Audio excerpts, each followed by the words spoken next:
Dice, todas las cosas me son lícitas, mas no todas convienen. Todas las cosas me son lícitas, mas yo no me dejaré dominar de ninguna.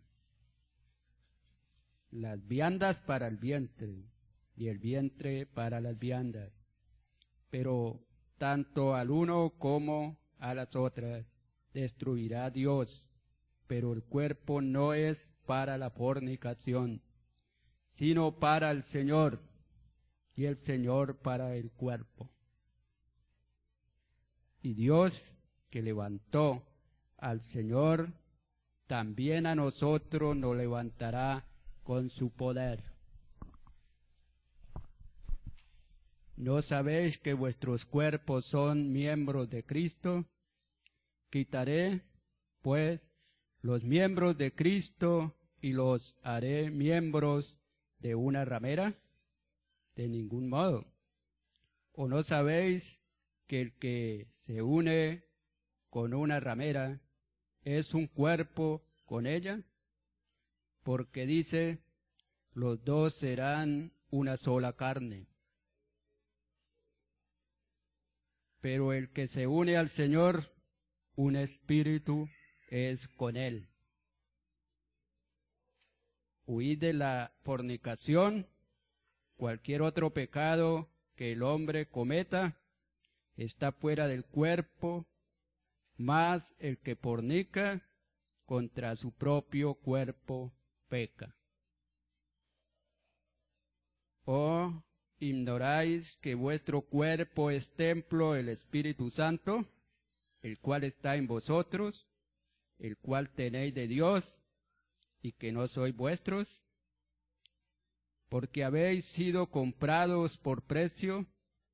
Glorificad, pues, a Dios en vuestro cuerpo y en vuestro espíritu, los cuales son de Dios. Amén. Padre, te damos gracias por habernos santificado, por habernos hecho santos con la ofrenda de tu Hijo, con la presencia de tu Hijo, con tu presencia, Padre, y con la presencia del Espíritu Santo. Gracias, Señor, por hablarnos con amor, con sabiduría, por hablarnos, Señor, para nuestro propio bien. Ahora, ayúdanos en la reflexión, en el estudio de tu palabra, para que tu palabra llegue a la necesidad de cada uno de nuestros corazones y tengamos esa intención de ser sumisos a tu palabra. En Cristo Jesús. Amén. Bien, este pasaje, o el capítulo 6, está hablando acerca de la santidad de la iglesia, en algún aspecto específico. Y la santidad de la iglesia es la santidad de Dios, porque la iglesia no produce santidad. La santidad es un atributo de Dios. Y cuando hablamos de un atributo, estamos diciendo que es la manifestación, la santidad es la manifestación de la naturaleza divina, de la naturaleza de Dios. La santidad es muy importante, ya que es uno de los atributos comunicables, es decir, uno de los atributos que Dios pone en los creyentes para la honra y gloria de su ser, para reconocer su grandeza, su santidad. Y por eso es muy importante. Hay otros atributos que no son compartidos o comunicados a la manera de la santidad, de la misericordia, del amor, como es la omnipotencia. Eso solo Dios todo lo puede. Pero lo que es la misericordia, la justicia, el amor, la santidad, sí son atributos que Dios comparte. Los demás también, pero no son puestos ¿sí? Propiamente o no se manifiestan de una manera tan especial como la misericordia y el amor, ¿no? Bien, la santidad en la iglesia. Palabras que se refieren a la santidad. Algunas palabras en hebreo, kadosh, que quiere decir pureza, lo que ha sido dedicado para un uso especial o distinto, ¿no? Eso es lo que significa en hebreo, ¿no? Entonces, también hay otra palabra, entonces, kadosh es santo, ¿no? Santidad, kadash indica estado, que es lo permanente, lo invariable. Cuando hablamos de la santidad de Dios, entonces se está hablando de la naturaleza invariable, ¿sí? Inmodificable de Dios. Dios nunca cambia. En ninguno de sus atributos, en nada de su ser cambia, ¿no? La santidad es un estado de Dios divino que no cambia. Santificar, lo que se aparta o se dedica para un uso santo. Dios en el Antiguo Testamento apartó lugares para el uso exclusivo de la relación con Él, ¿sí? Como a través de la adoración. Apartó personas como los sacerdotes, como la tribu de Leví, que la apartó para Él, para uso exclusivo de Él. Y así, lugares, cosas, ¿sí? Elementos domésticos de cocina, ¿no? Como ollas, como trinchos, ¿sí? Altares. Todo eso, Dios los apartó. Los apartó quiere decir que esas cosas no se podían usar, sino única y exclusivamente para el culto, ¿sí? Para la actividad espiritual, religiosa, o espiritual mejor, de Dios. Por eso se llama apartar, como el sacerdote que él no podía estar por allá cuidando ovejas, ¿sí? No podía estar negociando por allá con perlas, no, él tenía que estar ahí ofreciendo sacrificios, orando por el pueblo, enseñando al pueblo. Él tenía un ministerio, por eso era apartado o santificado. Bien.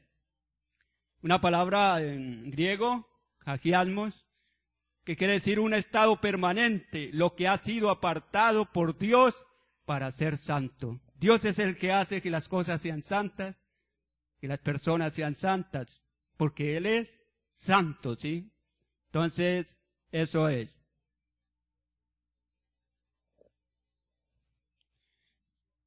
En cuanto a la santidad de la iglesia, vamos a mirar, según este pasaje, algunos aspectos que tienen que ver, ¿no? Que hacen parte de la santidad. Hablar de la santidad es algo muy inmenso, muy grande, ¿no? Solo siempre tratamos aspectos importantes, ¿no? Entonces, aspectos de la santidad de Dios en la iglesia. Una de las cosas, el primer aspecto es la santidad por el lavacro en Cristo y el Espíritu Santo. Porque eso es parte de santidad, limpieza, pureza, ¿sí? Entonces la iglesia es santa porque Dios la lavó, porque Dios la purificó. Entonces es la acción de Dios en Cristo que quita el pecado con su ofrenda expiatoria. Ese es el lavacro, ese es el lavado. Dios obrando en el pecador para quitar el pecado por medio de la ofrenda de Cristo Jesús. 1 Corintios 6:11. Y esto erais algunos, mas ya habéis sido lavados, ya habéis sido santificados, ya habéis sido justificados en el nombre del Señor Jesús y por el Espíritu de nuestro Dios. Apocalipsis 1:5. Y de Jesucristo, el testigo fiel, el primogénito de los muertos, el soberano de los reyes de la tierra, al que nos amó y nos lavó de nuestros pecados con su sangre. Para ser santos se necesitaba ese lavacro. Y eso está en concordancia con lo que se hacía en el Antiguo Testamento, que los sacerdotes para ofrecer el sacrificio tenían que lavarse, había allá unas vasijas con agua, ¿sí? Y para entrar al lugar santísimo donde la presencia de Dios hacía o se manifestaba, tenían que lavarse o bañarse, ¿sí? Porque eso indicaba que estaban aptos para estar ante la presencia del Dios puro, del Dios limpio, ¿sí? Del Dios santo. Entonces, ya ese tipo de lavacro con agua, ya eso pasó. Eso estaba anunciando precisamente la obra de Cristo. Lo que el sacerdote hacía, estaba anunciando que Dios iba a lavar a los creyentes no con agua mineral, porque el agua es un mineral, ¿no? Vivo. Que Dios no iba a tratar a los creyentes con un mineral vivo como el agua, sino que iba a tratar a los pecadores con la sangre de Cristo, porque es la única que quita la suciedad. El agua como tal no la quita. Quita la mugre, sí, material, pero lo que es lo moral o espiritual no. Entonces esto estaba anunciando y se cumple. Por eso ya no hay necesidad. Y si no, aquí nos tocaría tener unos tanques, ¿no? Imagínese usted para que tuviéramos que predicar, realizar las actividades, bañarnos. Claro que sí lo hacemos en la casa, ¿no? Pero eso es lo normal del aseo. Pero no para ofrecer, no para la actividad espiritual en el sentido de que allá sí específicamente al entrar al santuario primero tenía que haber un ritual de lavamiento. Pero la ofrenda de Cristo, ¿sí? Con su sangre nos quitó el pecado. Eso quiere decir que ya somos aptos para estar en la presencia santa de Dios. Y que no solamente somos aptos, sino que participamos de esa santidad. Dios nos hace santos con la sangre de Cristo para poder estar en la presencia de la santidad de Dios. Entonces, el lavacro es la acción de Dios en el Espíritu Santo que les imparte nueva vida a los creyentes. Tito 3:5, los que quieran acompañarme, a ver, vamos a leer todos. Nos lavó no por obras de justicia que nosotros hubiéramos hecho, sino por su misericordia, por el lavamiento de la regeneración y por la renovación en el Espíritu Santo. Se le llama lavamiento o lavacro a la acción de Dios en el Espíritu Santo, porque esa acción, esa obra quita el pecado, quita la suciedad, por eso se le llama así. Así como el agua con el jabón quita la mugre de la ropa, de nuestro cuerpo, la quita, así la acción invisible pero real de Dios quita, es efectiva, quita el pecado, quita la suciedad. Por eso se le llama así. Pero en ese lavacro es que Dios imparte vida al que está muerto en delitos y pecados. Dios le parte vida con la presencia de Dios mismo, porque Cristo es la vida. El Padre es la vida y el Espíritu se llama el Espíritu de vida. Así que donde está el Espíritu Santo hay vida, y donde está el Espíritu Santo hay vida y hay santidad, hay limpieza, hay pureza espiritual. Porque Él es puro. Entonces, eso es. Es la acción de Dios que perdona o libera a los creyentes del pecado con el sacrificio. Este versículo lo leamos también todos porque es maravilloso también, ¿no?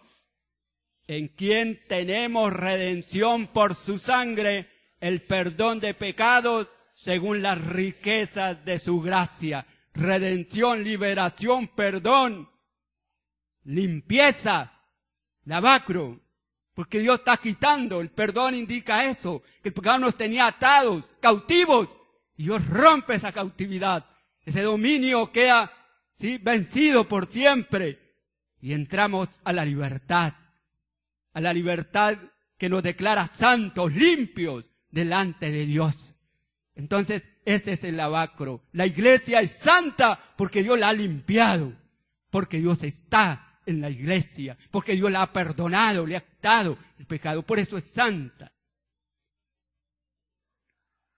La santidad de Dios por la santificación de los creyentes. 1 Corintios 6:11. Es la acción de Dios que hace que los creyentes sean nuevas criaturas, santas y justas. Leamos la palabra aquí en Efesios 4:24. Todos. Y vestidos del nuevo hombre, creados según Dios, en la justicia y santidad de la verdad. Está hablando de ese nuevo hombre espiritual que Dios ha hecho santo, que Dios ha hecho justo. Una santidad que no es por lo que nosotros hacemos. Una justicia que no es por lo que nosotros hacemos, sino por lo que Dios ha hecho en nosotros. Eso es lo importante, ¿sí? Entonces, esto es lo maravilloso, ¿no? Por eso la iglesia es santa, porque Dios la ha santificado. Con su presencia, con su obra, con su acción, ¿sí? La santificación es la acción de Dios que separa al creyente del pecado y lo dedica para Él. Nuevamente leamos 1 Corintios 6:19, todos. ¿O ignoráis que vuestro cuerpo es templo del Espíritu Santo, el cual está en vosotros, el cual tenéis de Dios, y que no sois vuestros? Entonces, separa o aparta al creyente para su gloria. Eso es la acción de la santificación, ¿sí? Ignoráis que vuestro cuerpo es templo. Indica que el cuerpo Dios lo ha santificado para que sea su casa, para que su presencia santa esté en el cuerpo o en los cuerpos de los creyentes de la iglesia. Entonces, eso es importante, pero para eso ha realizado una acción, ¿sí? Porque Él es santo. Es la acción o proceso que Dios lleva a cabo en la vida diaria con su palabra. Y dice la palabra, leamos, Juan 17:17, santifícalos en tu verdad, tu palabra es verdad. Como tú me enviaste al mundo, así yo los he enviado al mundo. Y por ello yo me santifico a mí mismo, para que también ellos sean santificados en la verdad. Hay la santificación posicional, ¿sí? Que ya Dios nos estableció y nos declaró santos. Pero hay la santificación práctica, que es el proceso que Dios está llevando a cabo diariamente en la iglesia a través de las acciones, ¿sí? Entonces, realizando las acciones, las obras santas que Dios ya ha establecido, ¿sí? Entonces, en la vida diaria participamos de esa santificación con la manera de vivir, a la voluntad de Dios. Entonces, esa es una santificación práctica, ¿sí? En la cual es un proceso. Poco a poco Dios nos va llevando. En la medida que vamos dependiendo, que vamos obedeciéndole a Dios, que vamos obrando según la voluntad de Dios, entonces estamos participando de esa santificación. La santidad por la justicia de los creyentes. La iglesia es santa porque Dios la ha declarado justa. La santidad tiene que ver con la justicia de Dios también. Romanos 5:1, leamos todo porque la palabra nos está diciendo lo que somos. ¿Qué dice? Justificados pues por la fe tenemos paz para con Dios por medio de nuestro Señor Jesucristo. Y esto erais algunos, mas ya habéis sido lavados, ya habéis sido santificados, ya habéis sido justificados en el nombre del Señor Jesús y por el Espíritu de nuestro Dios. Justificado tenemos paz, la verdadera paz. La verdadera paz es que Dios nos declara justos, libres de el juicio de condenación. Esa es la verdadera paz.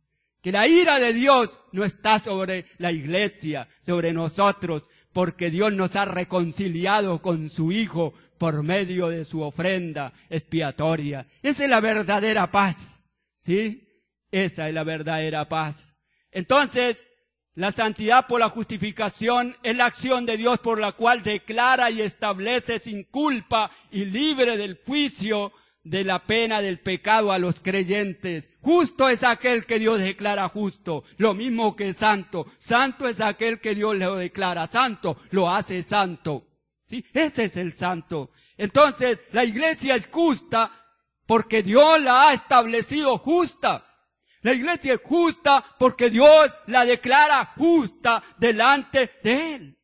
Dios la declara o la ha absuelto del juicio y la pena del pecado. Ya no tiene que ir a pagar un juicio porque Cristo pagó por nosotros.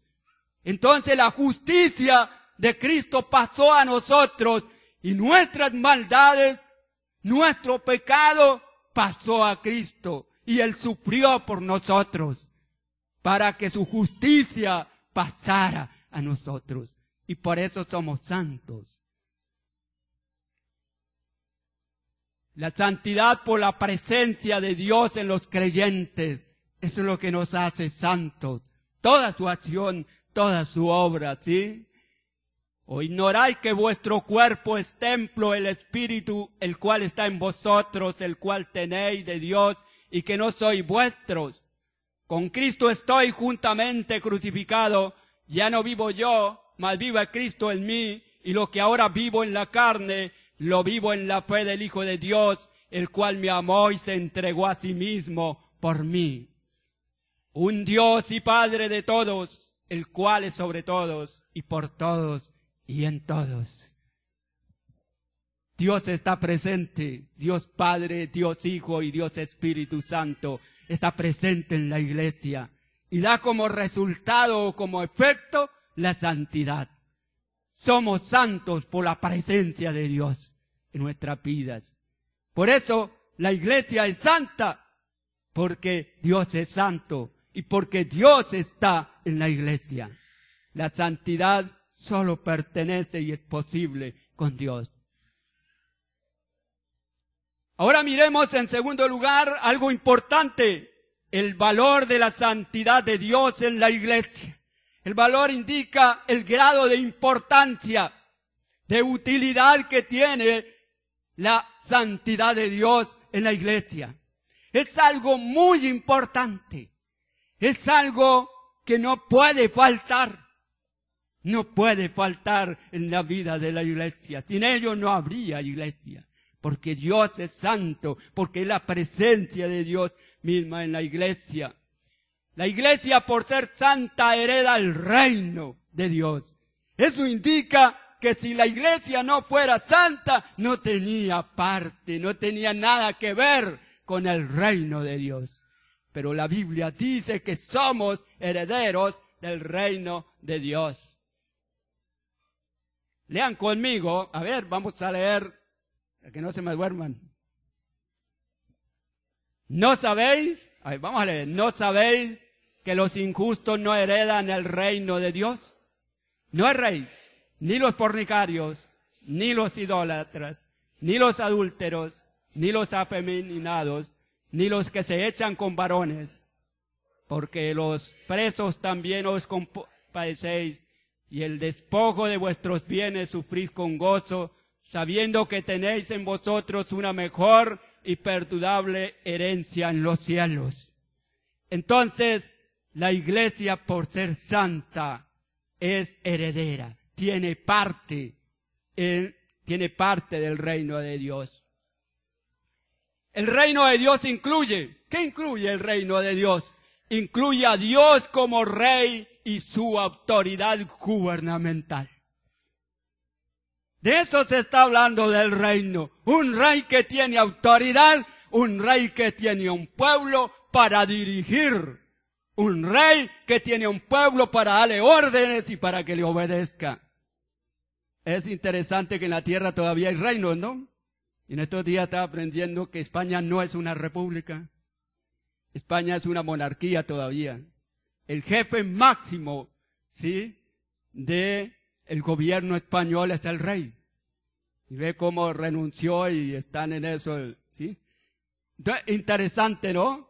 Hay reinos todavía en la tierra y hay otros, los árabes ellos mandan.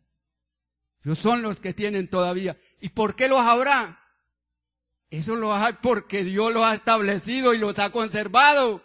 Porque a través de esos reinos se está reflejando la autoridad suprema de Dios. Está diciendo que Dios es un rey que gobierna, una autoridad suprema para los seres humanos, para todas las cosas.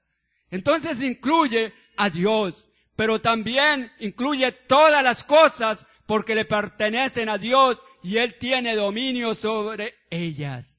Un reino domina sobre personas, pero también sobre bienes, sobre territorio, sobre tierra.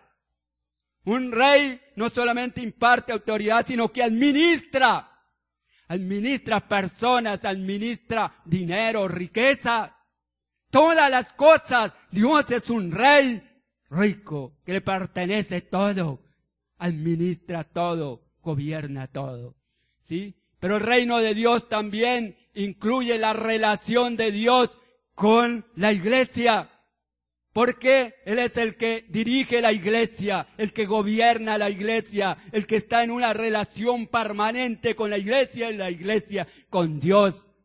Y Él es nuestra autoridad. En eso indica el reino de Dios. Eso es lo que incluye, ¿no? La herencia del reino consiste en que Dios le asigna a la iglesia la participación en todos los bienes espirituales y materiales. Efesios dice que nos bendijo con toda bendición espiritual en los lugares celestiales. No se ha quedado por ahí ni una sola bendición por ahí, por fuera, sino que Dios ha incluido todas las bendiciones, toda bendición. Entonces, todas las cosas están sometidas, dicen Colosenses, al Señor, sean dominios, sean potestades, sean tronos, sean reinos, todas las cosas, la tierra, todo sometido bajo a Cristo, ¿sí? Bajo la autoridad de Cristo, pero con Cristo somos herederos, coherederos, o sea que heredamos de la misma manera como Cristo hereda las cosas. Participamos del reino de Dios. Inclusive dice la palabra que vamos a juzgar a los ángeles caídos. ¿Por qué? Porque participamos en Cristo del reino de Dios, del gobierno, de la autoridad, del dominio de Dios sobre todas las cosas.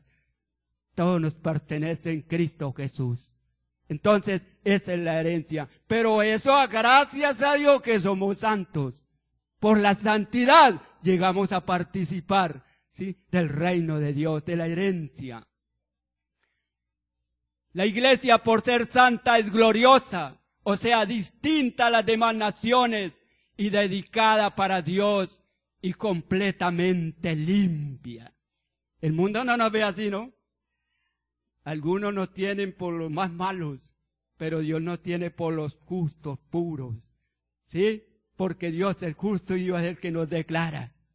Entonces, es interesante que la iglesia es gloriosa, espléndida, ¿sí? Porque Dios nos ha santificado. Pero sin la santidad de Dios, no podía haber una iglesia gloriosa, o sea, distinta. Sería una organización igual que las otras organizaciones. Pero eso no es con la iglesia. La iglesia es distinta, porque es santa, porque es pura, porque es eterna. Toda organización de este mundo va a quedar, pero la iglesia, como no es una simple organización, es el cuerpo de Cristo, que Cristo está en él, y donde esté Cristo, ahí está la iglesia, trasciende por la eternidad, por eso es distinta, gloriosa, ¿sí? Efesios 5:26, lean conmigo también, a ver. Para santificarla, habiéndola purificado en el lavamiento del agua por la palabra, a fin de presentársela a sí mismo una iglesia gloriosa, que no tuviese mancha ni arruga, ni cosa semejante, sino que fuese santa y sin mancha. ¿Cuánto dicen amén a esa obra de Dios? Eso es lo que Dios ha hecho en nosotros, ¿sí? Eso es. Entonces, eso es lo que hace a la iglesia gloriosa. Eso es lo que hace a la iglesia santa, distinta a las demás organizaciones en este mundo. Eso, lo que Dios ha hecho, la limpieza que Dios ha puesto en nosotros.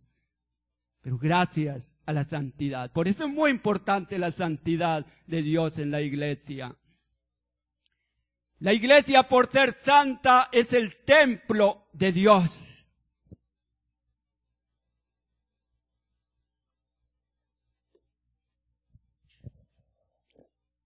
Leamos también.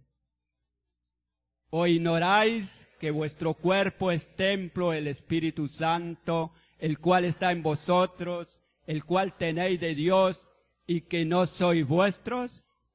En quien todo edificio bien coordinado va creciendo para ser un templo santo en el Señor. Está hablando de la santidad práctica y de la santidad ya posicional. Entonces, la iglesia, por ser santa, es el templo. ¿Qué quiere decir? Si no fuera santa la iglesia, Dios no habitaba en la iglesia. La presencia de Dios no estaría en la iglesia de esa manera tan especial, tan real, porque es una relación muy especial, es una intimidad con cada creyente que Dios tiene. Ahora, la presencia de Dios está en todo lugar, en todas las cosas, ¿sí? Pero diferente, ¿sí? Dios está en todo lugar, su presencia, pero la presencia de Dios en cada uno de nosotros es algo muy especial. Es una relación muy maravillosa, muy distinta a lo que es la manifestación de su presencia en todas las cosas. Entonces, esto es maravilloso, ¿no? Templo, en la casa de Dios. Es interesante que nuestro cuerpo, ¿no? Tan frágil que es, y que se ha prestado para ser instrumento del pecado, pero que por la acción de Dios, por la misericordia, por la obra poderosa de Dios que nos ha santificado, y Dios nos ha tomado para hacer de nuestra vida, para hacer de nuestro cuerpo su propia hábitat o su propia habitación. Eso es maravilloso, hermano. Eso es muy importante. La iglesia, por ser santa, los cuerpos de los creyentes son miembros del cuerpo de Cristo. Y dice la palabra, ¿no sabéis que vuestros cuerpos son miembros de Cristo? Quitaré pues los miembros de Cristo y los haré miembros de una ramera. De ningún modo, no se puede. ¿Sí? La membresía indica que la iglesia es una unidad. Así como el cuerpo es muchos miembros, muchos miembros, pero es un solo cuerpo. ¿Sí? Un solo cuerpo. Hay muchos miembros.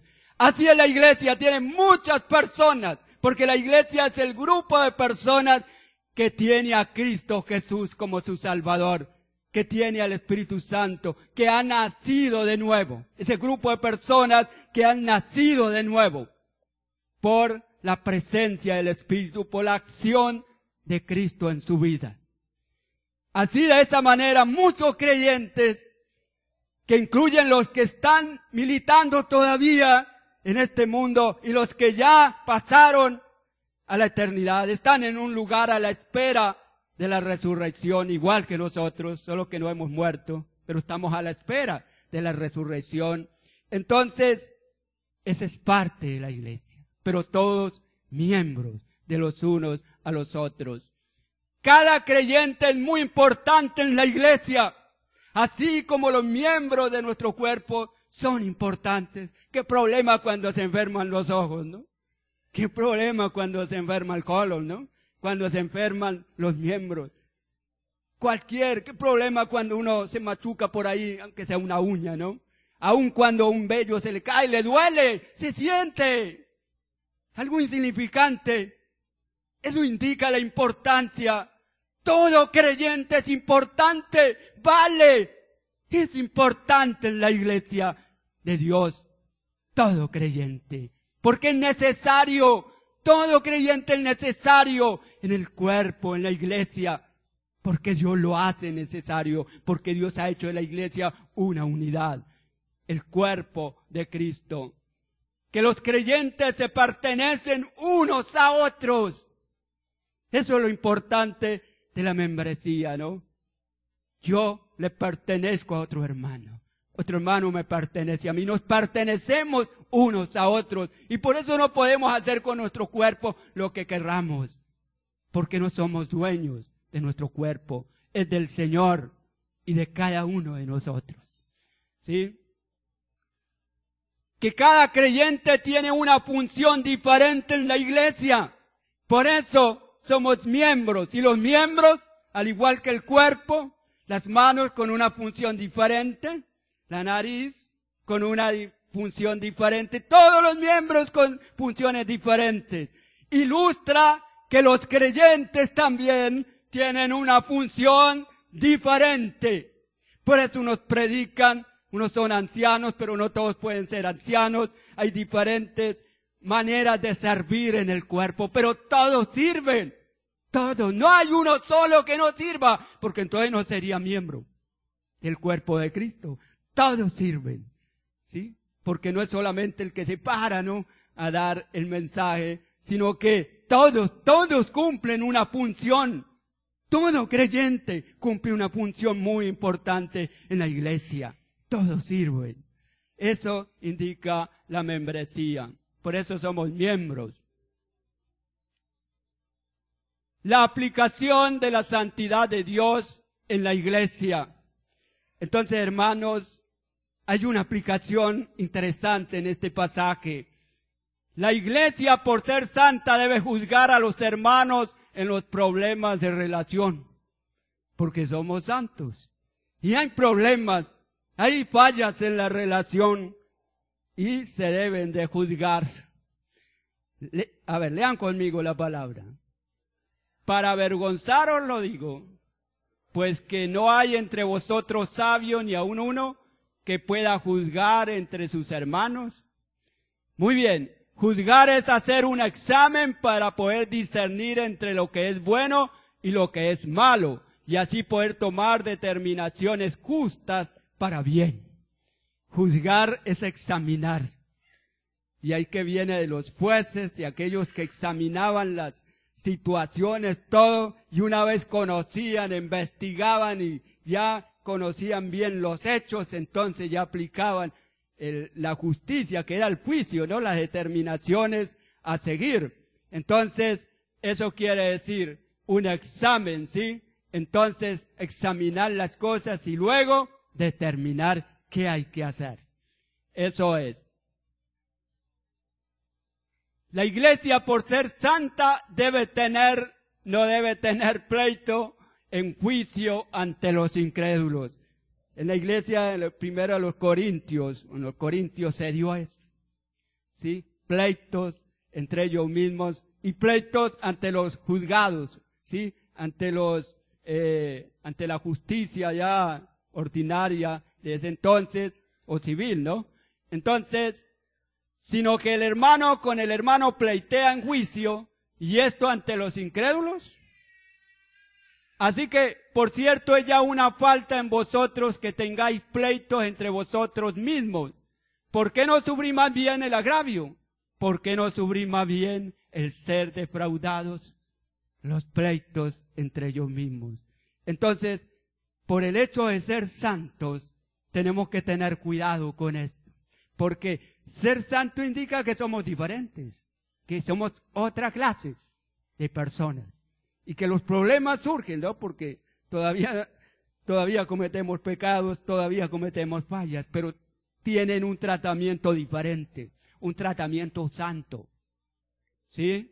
Entonces, los pleitos son discusiones indebidas y ataques en el proceso de hacer juicio ante los problemas de los hermanos.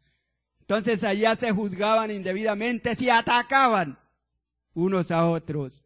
¿Sí? Entonces eso no debe haber. Los pleitos son ataques con palabras, juicios injustos y hasta lesiones físicas. No todas las veces los pleitos son golpes, ¿no?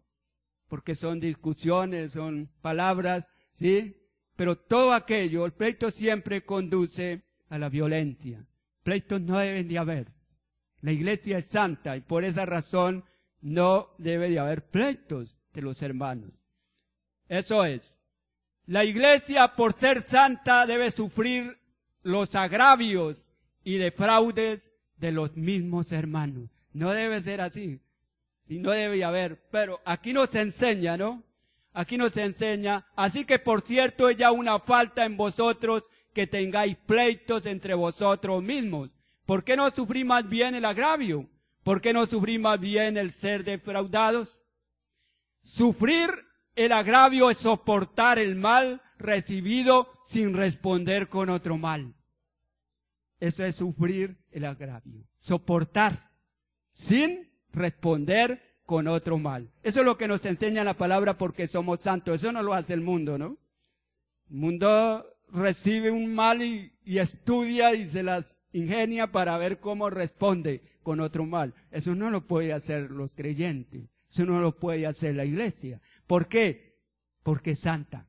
Porque Dios es santo y Dios nos enseña a reaccionar santamente. La santidad no consiste en eso, en aplicar justicia por su propia mano, en recibir el mal y pagar con el mal. En eso no consiste la santidad. Sufrir el defraude es soportar el despojo de cosas por engaño, no atacando al que le hizo el daño. Parece que aquí en este contexto era que se prestaban como platican los hermanos. Tenían cuestiones que se prestaban y no pagaban. Entonces, al no pagar venía el pleito, y venía la demanda, y venía el juicio, y venía la guerra. ¿Sí? Y se atacaban. Y ahí que el que presta tiene que saber, ¿no? Por eso debe ser consciente, ¿no? Pero sufrir el defraude es eso, ¿no? Saber perder cuando toque. Y ahí que eso no quiere decir que si le presta uno plata tiene que quedarse con ella, no. Porque hay que pagar, ¿no? Pero ya en un caso de estos, entonces nos está enseñando la palabra a soportar los problemas, ¿sí? A soportar.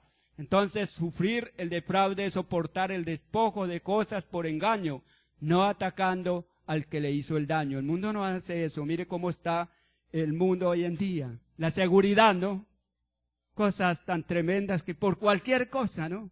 El uno le quita la vida al otro porque le prestó una escoba y no se la devolvió. Por cualquier cosa, porque lo miró mal. ¿Sí? Obra de una manera indebida. La iglesia no puede eso. ¿Sí? La iglesia tiene que aprender de Dios, a perdonar. ¿Sí? Como Dios nos lo enseña. Entonces, porque la iglesia es santa. La iglesia, por ser santa, debe discernir entre lo que es lícito y lo que no conviene, porque es santa. ¿Sí? A ver, lean conmigo. Todas las cosas me son lícitas, mas no todas convienen. Todas las cosas me son lícitas, mas yo no me dejaré dominar de ninguna. Todo lo que yo hago no me debe dominar. Y todo lo que yo puedo hacer, no todo edifica ni todo me conviene. Dice la palabra, ¿no? Lícito es la amplia libertad que tiene para accionar. Esto en el sentido, está en el contexto que Pablo no tenía problema de comer lo sacrificado a los ídolos, que no tenía ese problema, ¿no? Pero él sabía también manejar esa libertad de conciencia. ¿Sí? Para algunos no hay problema de pronto tomarse por ahí una cervecita, ¿sí? Pero eso conviene. Si lo ve por ahí otro hermano que es débil, entonces ya va a pensar que es un borracho, que es perdido, en fin. Por eso hay que pensar las cosas para hacerlas. No todo lo que podemos hacer conviene. Y edifica, ¿sí? No todo conviene. Es que todo lo que se nos permite hacer o podemos hacer no es necesario ni provechoso. Tenemos mucha libertad. Bueno, Dios nos permite muchas cosas, pero no todo es necesario y provechoso, ¿sí? Dios nos permite pecar, pero eso no es provechoso para nuestro cuerpo, para nuestra vida, ¿sí? Entonces, es interesante esto, ¿no? No dejarse dominar de ninguna de las cosas que le son lícitas. Es no permitir que las cosas que puede hacer ejerzan autoridad en sí mismo, sino que acepta y se apropia del poder que Dios le ha dado para hacer solo lo que conviene. Todo lo puedo en Cristo, que me fortalece. Todo lo que nos fortalece es todo aquello que nos conviene. Es lo que Dios hace a través de nosotros. Entonces, tenemos que saber usar la libertad que Dios nos ha dado. ¿Sí? Saber que el hecho de que uno pueda hacer muchas cosas no quiere decir que son la voluntad de Dios. ¿Sí? Que no todo edifica, no todo conviene. Entonces, porque somos santos, debemos aprender a discernir a la luz de la palabra. Bien, la iglesia por ser santa debe huir de la fornicación. Huir de la fornicación es no cometer actos de fornicación. 1 Corintios 6:18, huir de la fornicación. Cualquier otro pecado que el hombre cometa está fuera del cuerpo, mas el que fornica contra su propio cuerpo, fornica, peca contra su propio. Ahora, este está en el contexto porque todavía en la época de los corintios, los primeros cristianos, se ofrecía el culto idolátrico. Y parte del culto era la relación social, entonces, social no, sexual, ¿no? Se me enreda la lengua, ¿no? Todavía. Y entonces, allá habían unas mujeres prostitutas a la orden para tener relación y esa era parte del culto, el sacrificio, ¿no? Y aún en la época del Antiguo Testamento, cada mujer tenía un dios y se ofrecía a él, ¿sí? Por eso la relación sexual era parte de la adoración a ese dios. Se dice que cuando llegaban a una casa, entonces el huésped podía pasar la noche con una mujer, porque era un acto de cortesía y también de servicio a su Dios. ¿Sí? Eso era la prostitución, la fornicación tremenda. ¿Sí? Entonces, eso todavía, ese tipo de culto, todavía se estaba dando cuando se escribe a los corintios, ¿no? Pero todavía se está dando. Yo había escuchado que en Bogotá hay lugares donde ahí se reúnen y ahí tienen. Hay organizaciones, grupos que tienen rituales sexuales. ¿Sí? Y eso no es lejos, aquí en Cúcuta. No voy a decir porque, bueno, lo que yo he oído y eso, pero eso es idolatría. Eso es pecado. Eso es suciedad. La iglesia debe de huir de esas cosas. De la fornicación, del culto idolátrico y también de la relación, porque la fornicación, aparte del culto idolátrico, la fornicación también es la actividad sexual fuera del matrimonio. Dios ha establecido que a través del matrimonio sea que se dé la relación sexual. Fuera de eso, fornicación. ¿Sí? Entonces, en eso también no debemos de cuidar. ¿Por qué? Porque somos santos, porque Dios está en nosotros, porque nuestro cuerpo es santo. ¿Sí? Por esa razón. La iglesia, por ser santa, debe glorificar a Dios con el cuerpo. 6:20. A ver, todos. Porque habéis sido comprados por precio, glorificad a Dios en vuestro cuerpo y en vuestro espíritu, los cuales son de Dios. ¿Qué está diciendo? Porque ustedes valen mucho, porque por ustedes se dio un precio. Por esa razón deben de glorificar al Señor, porque han sido comprados o adquiridos por un precio muy elevado para un propósito muy especial, que es la glorificación de Dios. Es apartar el cuerpo del pecado, de fornicación, para que el cuerpo sea una alabanza a Dios. No solamente se alaba al Señor diciéndole, Señor, tú eres muy grande, sino que nuestro cuerpo, al apartarlo del pecado, especialmente el pecado de la fornicación, con eso estamos reconociendo la grandeza de Dios, estamos reconociendo su santidad, estamos reconociendo su autoridad en nuestro cuerpo, su presencia en nuestro cuerpo. Con eso estamos honrando, tributando culto cada instante a nuestro Dios. Eso es lo que nos manda la palabra, porque somos santos, nuestras acciones deben ser santas. Es dedicar el cuerpo a Dios, no usándolo para la fornicación, y de esa manera se le rinde honor a Dios. La glorificación a Dios en el cuerpo es una responsabilidad de los creyentes por ser siervos de Dios, por ser santos. es una responsabilidad y glorificamos a Dios con nuestro cuerpo apartándolo del pecado, especialmente del pecado de la fornicación. Viviendo santamente, desde luego, pero esto tiene una importancia muy grande en cuanto a lo que es el uso adecuado del sexo, para glorificar a nuestro Dios, para dar reconocimiento a la santidad de Dios. Muy bien, hasta aquí llegamos.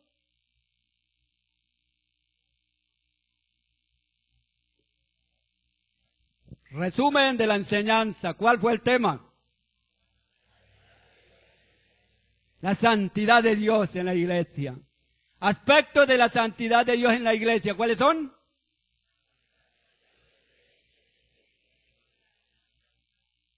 ¿Cuál más?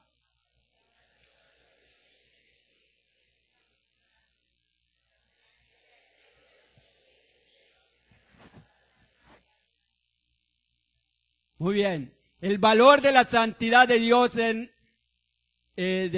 Cristo y el Espíritu Santo para la iglesia. ¿Cuál es el valor? A ver.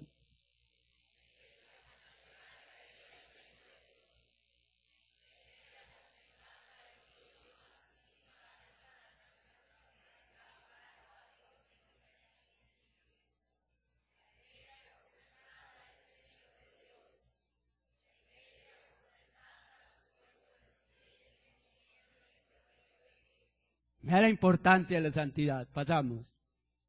La aplicación de la santidad de Dios en la iglesia. Veamos.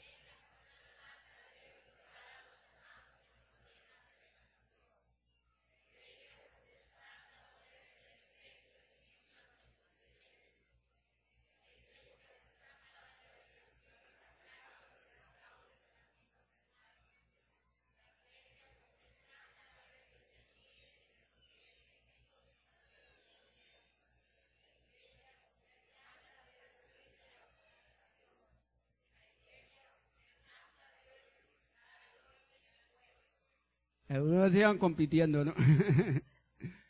Pero bueno, gracias al Señor que ahí se participa, ¿no? Ese es el resumen, ¿no? Para tener en cuenta lo que hemos estudiado en esta mañana. Y concluimos, Dios nos ha revelado que Él es santo y nos hizo partícipes de su santidad con el sacrificio de Cristo para que fuésemos salvos y santos en toda la manera de vivir.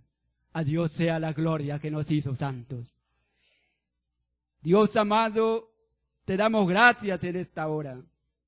Gracias porque nos ha tomado para hacernos santos, para limpiarnos, para hacernos delante de tu presencia aceptos con la sangre de tu Hijo. Gracias por estar en nuestras vidas, en nuestro cuerpo. Gracias por enseñarnos, por animarnos, por motivarnos a estar aparte del pecado, Señor, con nuestras acciones. Gracias, Señor, porque nos enseña lo que es correcto, lo que nos conviene, lo que nos beneficia, lo que nos engrandece delante de ti, Señor. Gracias. Aquí estamos ante tu presencia. Es imposible poder huir de tu presencia, Señor.